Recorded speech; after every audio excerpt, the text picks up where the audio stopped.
জগন্নাথ নমস্কার তোমার তিনজনে নিতাম ভাড়াতে আনন্দ বুঝতে আমি তো গান করবো জয় জগন্নাথ বাড়ি এমন বহুত বুঝা কবে আমি জীবন আমার মামা খাদা মিষ্টি বানাতে আমার খাদা মিষ্টি খাবে। নমস্কার, আজকে আর আমি নই, ভিডিওটি শুরু করলো আপনাদের আম্রপালি। সামনেই রথযাত্রা, তাই আজকে আপনাদের সাথে শেয়ার করব পুরীর বিখ্যাত খাজা প্রসাদের রেসিপি। কথা দিচ্ছি একেবারে পুরীর মতোই খেতে হবে। চলুন রান্নাঘরের দিকে। নিচ্ছি 2 কাপ ময়দা। আপনারা চাইলে 1 কাপ আটা এবং 1 কাপ ময়দা নিয়েও এটা বানাতে পারেন, তবে একেবারে ওই পুরীর মতো স্বাদটা আনতে গেলে কিন্তু ব্যবহার করতে হবে ময়দারই। মিশিয়ে দিচ্ছি সামান্য পরিমাণে নুন। ময়ানের জন্য ব্যবহার করছি বেশ খানিকটা পরিমাণে ঘি।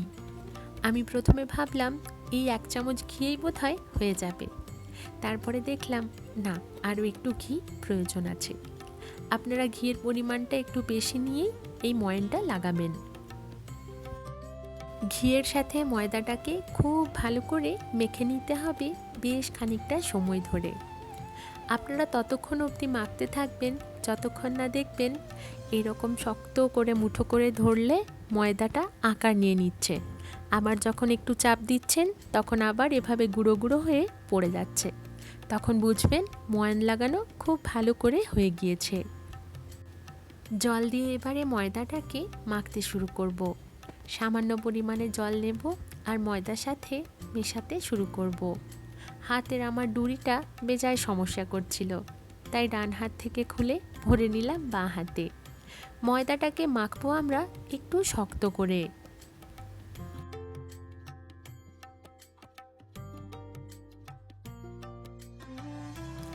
ভালো করে যখন শক্ত করে ময়দাটা মাখা হয়ে যাবে তখন আমরা এভাবে ছোট ছোট করে লেচি কেটে নেব। এই পদ্ধতির মাধ্যমেই আমরা শক্ত করে মাখা ময়দাটাকে নরমে পরিণত করব। সমস্ত লেচিগুলো কেটে নিয়েছি, এইবারে আবার একসাথে তাদেরকে যুক্ত করে মাখতে শুরু করব।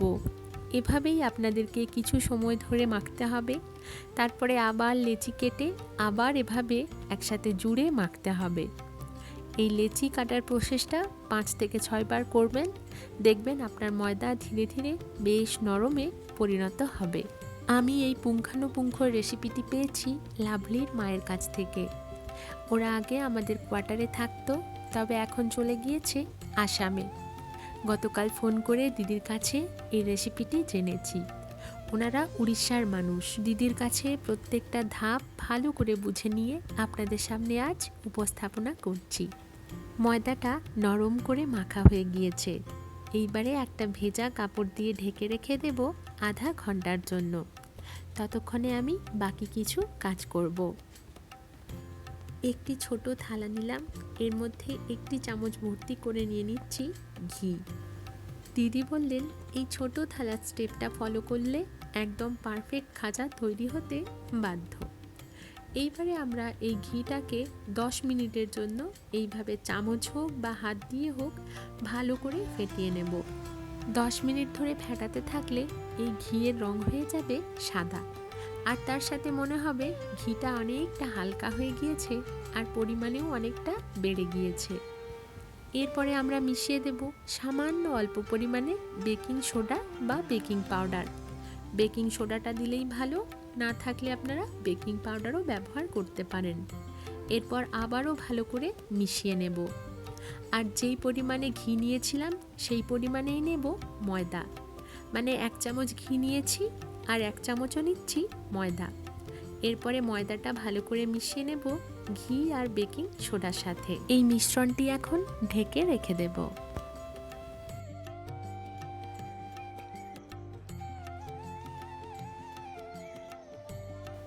আধ ঘন্টা হয়ে গিয়েছে ময়দাটার। এইবারে আমরা বেলতে শুরু করব। আপনাদের কাছে যদি কোনো কাঠের লম্বা পাটা থাকে আপনারা তার উপরে রেখে বেলবেন। আমার কাছে যেহেতু এই মুহূর্তে নেই, সেই জন্য আমি টাইলসের ওপরে সামান্য একটু সাদা তেল মাখিয়ে নিয়েছিলাম। এইবারে ময়দাটাকে এভাবে নিচের দিক থেকে লম্বা করা শুরু করবেন। ময়দাটা যেন সমানভাবে বেলা হয়, কোনো জায়গায় মোটা কোনো জায়গায় পাতলা, এরকমটা যেন না হয়ে যায়। দিদি বললেন ওনাদের ওখানকার যে হালুয়াইরা এই মিষ্টিটা বানান তারা নাকি এতটাই প্রফেশনাল, তাদের এই বেলার দক্ষতা দেখতে গেলে নাকি অবাক হতে হয়। দুই পাশ থেকে একদম সমানভাবে ওনারা বেলতে থাকেন। আর দিদি এটাও বললেন প্রথমের দিকটাতে এই বেলার কাজে একটু অসুবিধে হতে পারে, তবে যখন আমরা এই জিনিসটা 3-4 বার বানিয়ে নেব তখন কিন্তু খুব সুন্দরভাবে আমরা এটাকে বেলতে পারবো। নিচের দিকের অংশটা আমার প্রায় বেলা হয়ে গিয়েছে, ওপরের যে মোটা অংশটা এরপরে আমি 2 বারে ওটা বেলবো। খুব বেশি পাতলাও বেলবেন না, আবার খুব বেশি মোটাও না। ছোট থালাতে আমরা যে মিশ্রণটি বানিয়েছিলাম সেটা এবারে অল্প অল্প করে নিয়ে চামচ বা হাতের সাহায্যে ভালো করে লাগিয়ে নেব এই বেলে রাখা অংশটার উপরে। খেয়াল রাখবেন চারিদিকে যেন সমানভাবে ছড়িয়ে পড়ে এই মিশ্রণটি।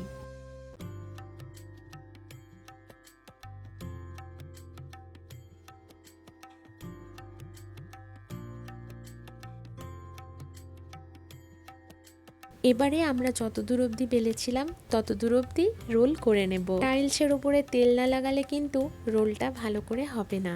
এরপরে আগের পদ্ধতির মতোই সামনের দিকের কিছুটা অংশ আবারও ভালো করে বেলে নেব। আমি সব মিলিয়ে ময়দাটাকে 3টে ভাগে এভাবে বেলছি। আগে একটা হলো, এইটা আরেকটা, এরপরে আরেকবার করব।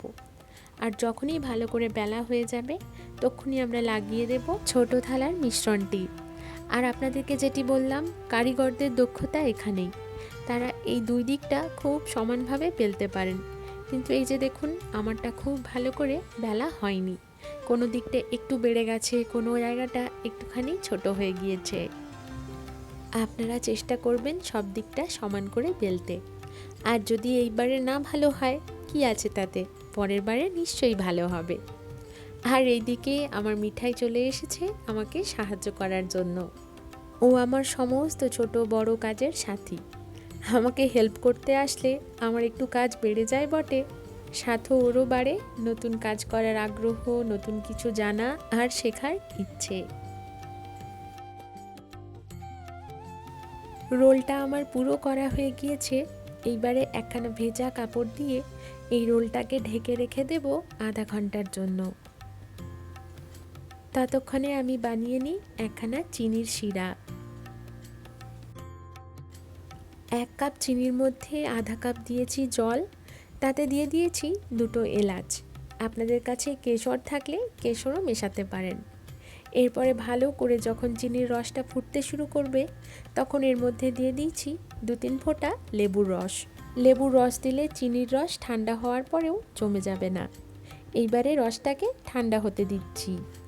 খাজাগুলো ভাজার জন্য কড়াইয়ে সাদা তেল গরম হতে দিলাম। আপনারা যদি আরও একটু ভালো টেস্ট পেতে চান তাহলে খাজাগুলো ঘিয়ের মধ্যেও ভাজতে পারেন। এবারে রোলটা থেকে খাজা কাটার প্রসেস শুরু করছি।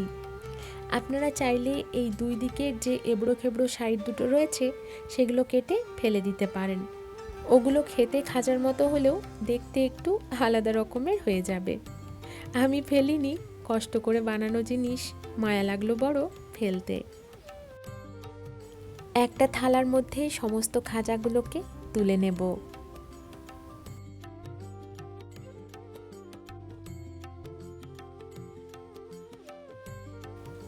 আমরা একটি করে খাজা এভাবে নেব, আঙুলের মাধ্যমে মাঝখানে একটু চাপ প্রয়োগ করব। তারপরে উপর আর নিচ থেকে ভালো করে লম্বা করে বেলে নেব। বেলে নিয়েছি সমস্ত খাজাগুলো। 2 কাপ ময়দা থেকে তৈরি হচ্ছে আমাদের 11টি খাজা। ওইদিকে তেলও গরম হয়ে গিয়েছে, তেলটা লো ফ্লেমে রেখে ভেজে নিচ্ছি একসাথে 2টো বা 3টে করে খাজা। তেলে দেওয়ার পর আপনারা ভালো করে ওর ওপর থেকে তেল ছড়াতে থাকবেন যাতে প্রত্যেকটা লেয়ারের মধ্যে ভালো করে তেলগুলো ঢুকে লেয়ারগুলো তৈরি হয়। তেলের টেম্পারেচারটা লক্ষ্য রাখবেন সব সময়। অতিরিক্ত গরম হয়ে গেলে তেল খাজাগুলো বাইরে থেকে তো দেখতে মনে হবে ভাজা হয়ে গিয়েছে, কিন্তু ভেতর থেকে থেকে যাবে কাঁচা, আর লেয়ারগুলো ভালো করে তৈরি হবে না। এই দেখুন লেয়ারগুলো কি সুন্দরভাবে এবারে ফুলে উঠছে। আপনাদেরকে একটু তুলে দেখাই সামনে থেকে, তাহলে আপনারা ভালো বুঝতে পারবেন। এটা যদিও বা ভাজা হয়নি, এখনো রং আসা অবধি ভাজতে থাকবো। ছেড়ে দিচ্ছি আরও একটা খাজা। প্রথমে খাজাগুলো দেখবেন তেলের নিচের দিকে ডুবে থাকলেও ধীরে ধীরে পরে নিজেই উপরের দিকে উঠে আসবে। এই দুই খাজা বন্ধু একে অপরকে ছাড়তেই দেখছি একেবারে নারাজ। মনে হচ্ছে আমার তেলের টেম্পারেচারটা একটু বেড়ে গিয়েছে, আবার একটু কমিয়ে দিই। মোটামুটি আপনারা লো টু মিডিয়াম ফ্লেমে এগুলো ভাজতে থাকবেন একটু সময় নিয়ে।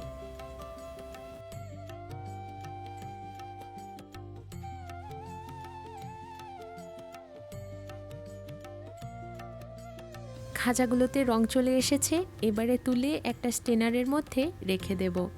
তোলার পরে খাজা থেকে অনেকটা পরিমাণে তেল বেরোবে, যাতে স্টেনারের তলার দিকে পড়ে যায় তেলটা, তাই আমরা রাখছি স্টেনারের মধ্যে। এবারে খাজাগুলোকে খানিক সময়ের জন্য ঠান্ডা করে নেব। ওইদিকে আমাদের রসও পুরোপুরি ঠান্ডা হয়ে গিয়েছে। খাজাগুলোকে ঠান্ডা রসের মধ্যে একটু এপিট ওপিট ডুবিয়ে তুলে নিচ্ছি। খেয়াল রাখবেন রসটা যেন খুব না গাঢ় হয়ে যায়, না হলে কিন্তু খাজার মধ্যে ভালো করে রসটা ঢুকবে না। খাজার লেয়ার যদি ভালো থাকে তাহলে এইটুকু সময়ের মধ্যেই ঢুকে যাবে রসটা এদিক ওদিকে। স্টেনারের একদম বাঁ দিকে যে খাজাটি একা রয়েছে সেটি কিন্তু ওই ধার থেকে কাটা খাজা, খেতে খাজার মতো হলেও দেখতে নয়। থালা থেকে রসে ডোবানো খাজাগুলো নিয়ে রেখে দিচ্ছি স্টেনারের মধ্যে।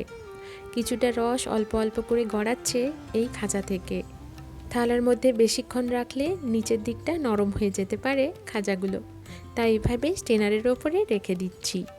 এরপরে যখন ভালো করে শুকিয়ে যাবে রসগুলো, তখন আমরা একটা এয়ারটাইট কন্টেনারের মধ্যে ঢুকিয়ে রেখে দেব খাজাগুলো। বেশিক্ষণ খাজা বাইরে থাকলে নরম হয়ে যাওয়ার সম্ভাবনা থাকে। তৈরি হয়ে গিয়েছে আমাদের খাজা। 2 ঘন্টা পরে বাইরে নিয়ে এসেছি আপনাদেরকে খাজাগুলো দেখানোর জন্য। এখন এটা খাওয়ার জন্য একেবারেই প্রস্তুত। দুটো খেয়ে ফেলেছি আমি আর পাপাই। বিশ্বাস করুন এতটাই ভালো খেতে হয়েছে, সেই পুরী থেকে কেউ প্রসাদ আনলে যেরকম খেতে লাগে একদম সেই রকম। রথযাত্রার সময় জগন্নাথ প্রভুর জন্য বানান আপনারা, নিজেরাও বানিয়ে খান।